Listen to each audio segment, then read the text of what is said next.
Voilà une femme criblée de dettes. Nous allons vous raconter son histoire. Elle est là, assise dans son petit appartement, tellement coincée dans sa vie, sans plus aucune ressource et sans espoir de solution, à attendre, en se rongeant les ongles, qu'on vienne l'expulser de chez elle, qu'elle finit par rêver que quelque chose de terrible arrive, que tout soit détruit, que le désastre soit pour tout le monde.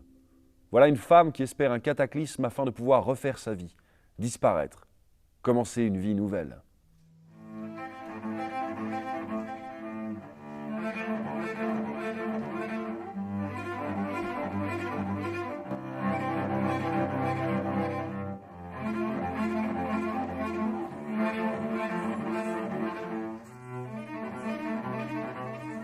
Réinvente-moi.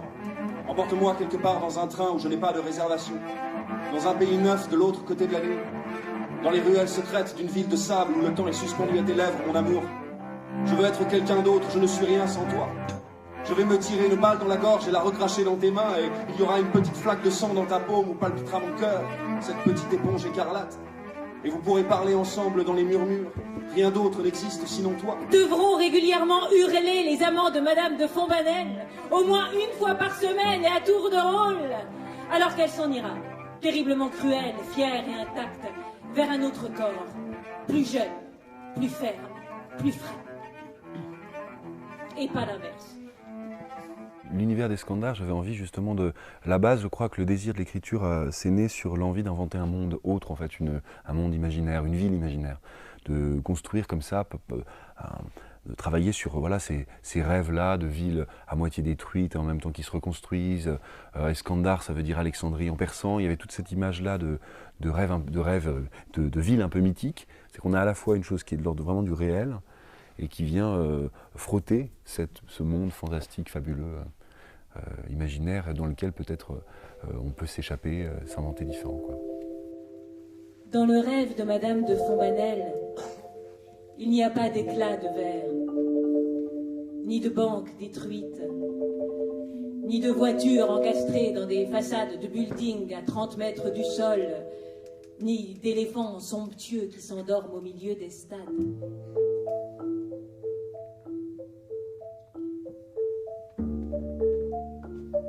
Dans son rêve, il n'y a pas eu de séisme. La ville est restée debout, fragile, convulsive, et les gens y vivent. Leurs belles mains vieillissent, ils se perdent dans le langage, bafouillent, et leur cerveau finit par imploser. On a travaillé à partir de ce que nous inspirait le texte, et donc au niveau de la musique en général, c'est pas facilement identifiable. On a un peu de musique actuelle, moi j'ai des influences de percussion africaine, on est tous les deux issus aussi d'une formation de musique classique.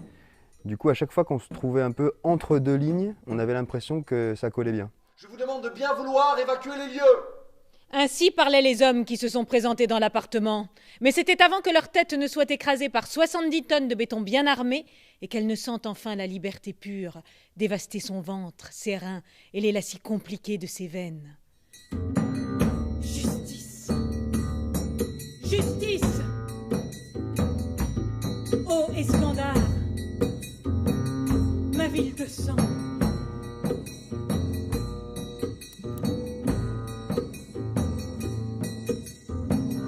Ô Eskandar, ma ville de sang. Adieu, je t'aimais bien, je laisse des souvenirs. Des jardins au soleil, quelques crimes dans les chambres bleues. Une jeunesse convulsive en compagnie d'un ange et de 3 chiens féroces. Ainsi résonnent les chants des foules. Et les convois quittent la ville en direction de la grande montagne. Jeep et camions, autocars et breaks. Et la ville se vide comme un abcès. Enfin libre! Murmure Madame de Fontbanel. Nous ne partirons pas. Et elle s'abîme dans son viseur comme dans un puits sans fond. Mort aux bêtes fabuleuses. Alors on est dans un monde où on a l'impression que le réel prend toute la place.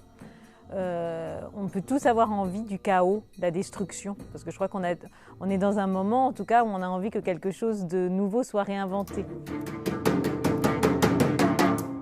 Thomas Cantor, Thomas a encore fait un trou dans le ciel.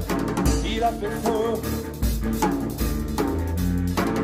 attiré quelque part, les yeux à moitié fermés, la langue serrée entre les dents. Ah Thomas Cantar, Thomas rêve d'une ville lointaine, à la dérive sur le dos.